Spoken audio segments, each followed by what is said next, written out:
Hello, good morning mga kasari-sari ang Doy Spot Jackpot. Ayan, today is Monday na naman po at day off ko. So ayan mga kasari-sari ang Doy Spot Jackpot. Ako po ay nakapamalengke na. Tapos ngayon po siyempre ay tanghali na. Ako po ay kadarating lang dahil ako ay mayroong nilakad sa ating embahada. So ayan, nagugutom na po ako at magluluto na ako ng aking pananghalian. Ayan, dito po ay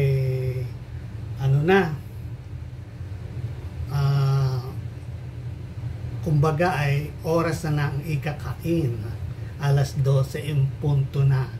So ako po ay gusto kong kumain ng sarili kong luto.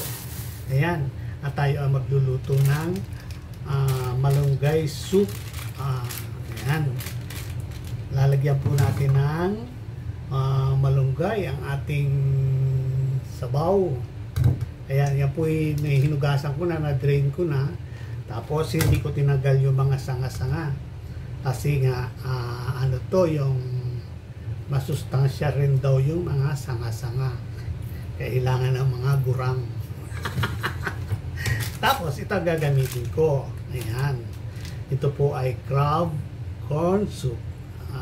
Ito ay gawa ng Nor. Baka naman. Ayan. So kahit hindi na ako bigyan, subscribe na lang yung mga taga Nor. Ayan. Hello Nor. Ayan. Tapos, siyempre, babatihan ko lang siya ng isang itlog. Tapos, magpipirito po ako ng ayan, yan po ay pink salmon. Bumili ako ng 2 piraso at yan ay aking ipa-fried lang. Naka-marinate na po yan. Minarinate ko na para pagpiprito ko ay malasa na. So ayan mga kasari sa Doy Spot Jackpot at tayo ang magluluto na. Kumusta po kayo dyan sa Pilipinas? Ayan, sa mga binagyo po natin kababayan dyan, talaga nakakalungkot. Ay, nakakalungkot po. Lahat po din naman ng mga kaibigan ko at saka siyempre sa pamilya ko ay binagyo rin naman sa Mauban, Quezon. Ayan. So tayo po ay hindi na kailangan magparinigan na kung ano, basta tayo ay magkaisa, magtulungan kung ano mga problema sa atin. So ayan, mga kasari sa Doy Spot Jackpot at ako po ay magluluto na at pagkatapos ko ako ay maglalaban na. Magbibihis na ng bahay. So gusto ko po munang kumain bago magluto. Magpiprito na ako ng salmon. Pasensya na po kayo sa aking kusina. Ayan, dahil ako nga ay gutom na ay ano po siya, yung tawag dito, double time. Ayan, double time po ang aking gawa.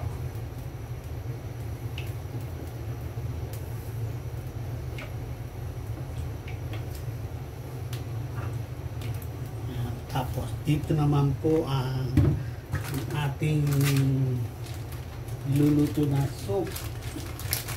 Naluto na po kasi ako. Ayan.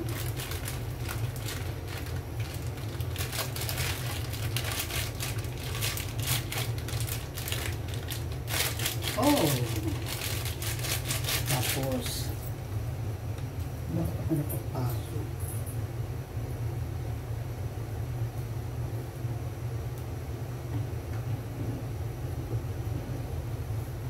Halu-haluin po natin.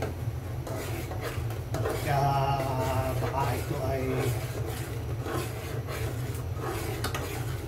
masyadong kaya apoy. Pinahalan natin ang apoy slow.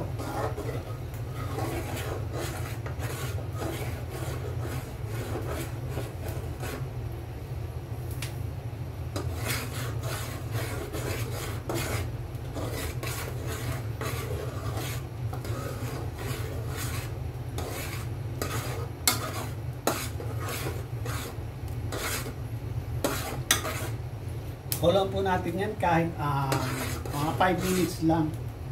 Tikman muna yung alat, baka masyadong maalat.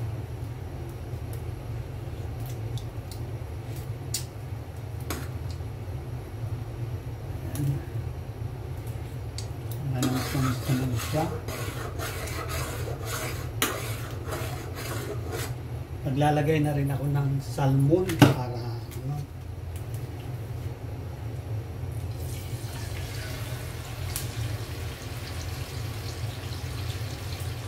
Dito natin sa mahinang apoy.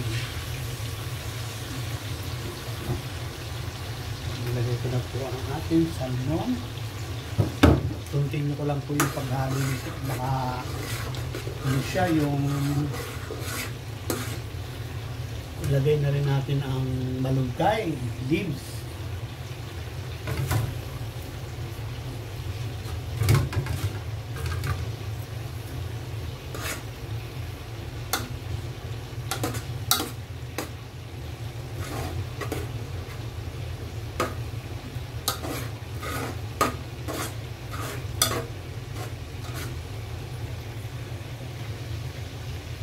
Ayan po ang ating luluto na ano,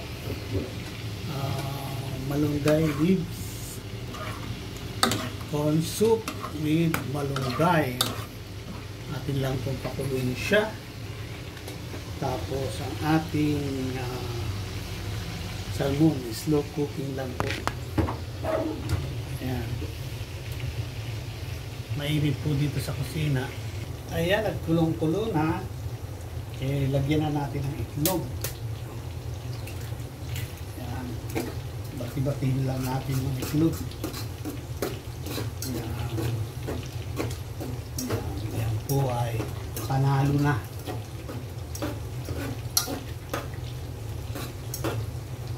Patayin na natin ang apoy. Okay na to. Yan, tapos na ang ating corn soup.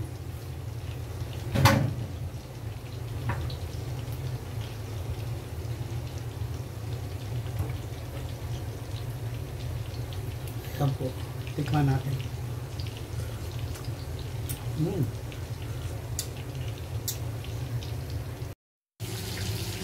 So ayan na yung ating niluto na ano, niluto natin na malunggay, corn soup. Ayan. Tapos ito naman yung ating pritong salmon. Ayan. Yan ang ating uulamin for today.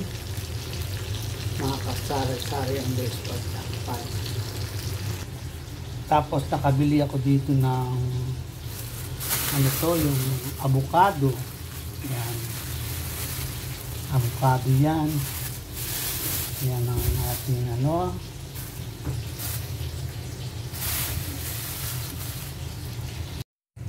So ayan, at tapos na po ako magprito dahil ayan na, kain na, luto na ang aking pritong salmon. Mga kasari-sari ang desutyak. Ayan. Tapos ito na ang ating soup. Ayan, mga kasari-sari ang desutyak. Masarap po ang ating pananghilian ngayon. Salamat po sa Panginoon. Ayan. Ito po ay reward ko pag day off ko. Kumain ng gusto ko para sa loob ng isang linggo pagtatrabaho, puro mga prito-prito lang na ulam ko. Kaya naman tayo medyo healthy food. Ayan. Kain po tayo mga kasari-sari ng Despat Yakpat. Hindi po siya maalat. Kasi nga, iwasan ko na rin yung alat ngayon. Ako po ay hindi mahilig sa salmon kasi wala namang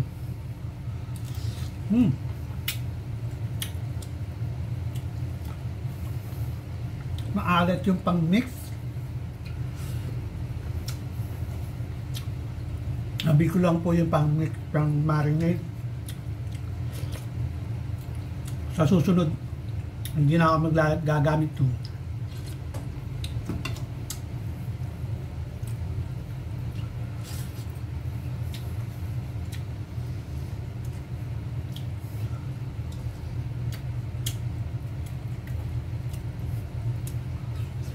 Apasa po ng laman ng pink salmon.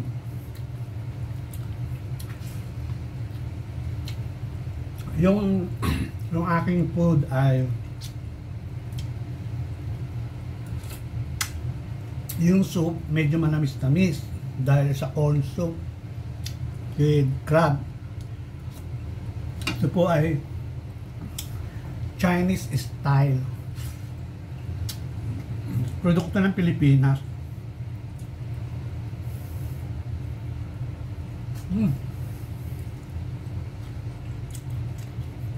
Kain po tayo sa mga hindi pa kumain, sana ay kain na rin kayo.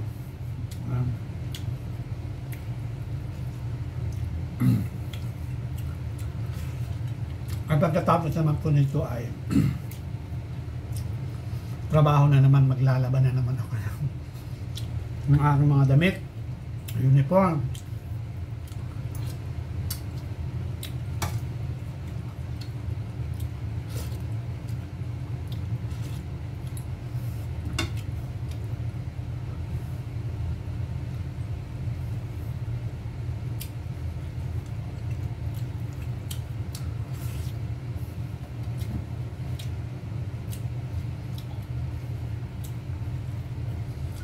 Wala akong hilig dati sa salmon. Pero pag makapanood,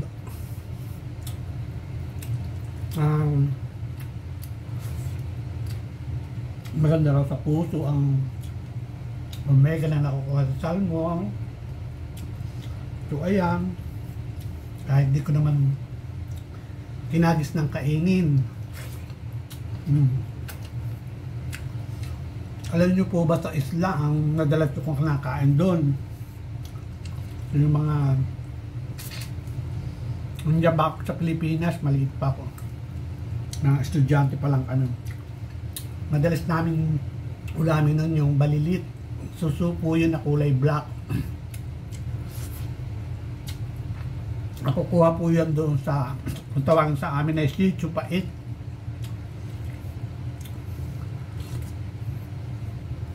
Yan, tatawanan kami ng mga kapitbahay namin. Kasi yung tatay ko hindi marunong mangisda. Kami yung nangingisda nung medyo malalaki na kami. Kami ng kuya ko. Madalas kami mangisda noon. Tapos yung mga kapatid kong babae kasama ko pamimiwa. Namimiwas kami ng isda. Ang tatay ko kasi noon, laking syudad sa Lucena City. Batang kalye. Kasi yung lolo namin noon walang ginawa kundi magbenta ng lupa sa mga ano dahil mga babaero nga. Buti na lang hindi ako naging lalakero. Hindi ko minanay yung lolo ko.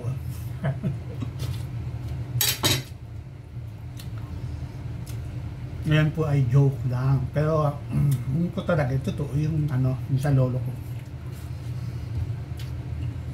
Kumbaga parang ayon sa kwento ng tatay ko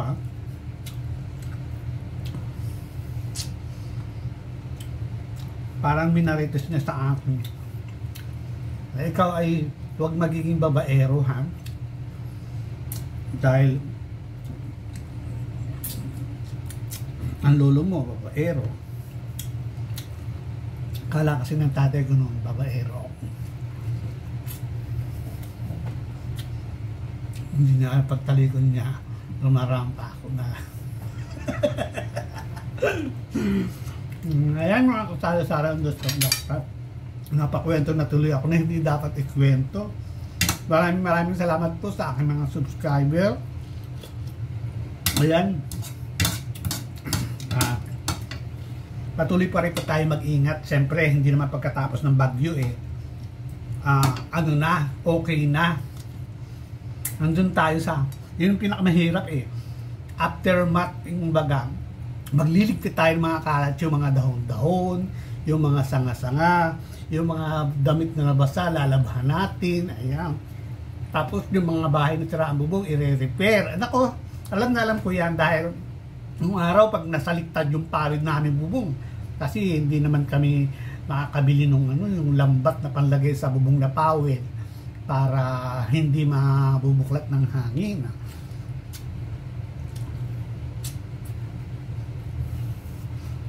Napakahirap bumili ng mga bagay-bagay na gano'n nung panahon namin, Diyos ko. Kaya sabi ko, mabuti na nga ngayon, may mga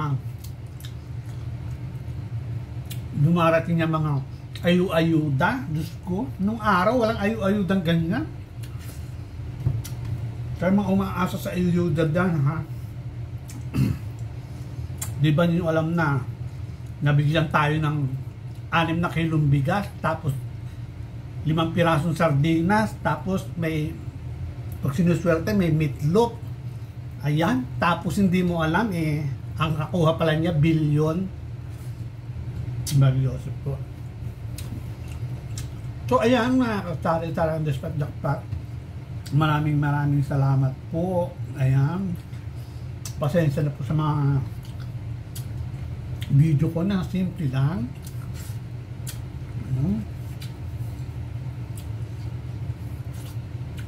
Tara po ng taba ng salmon. Bye-bye! See you on Monday!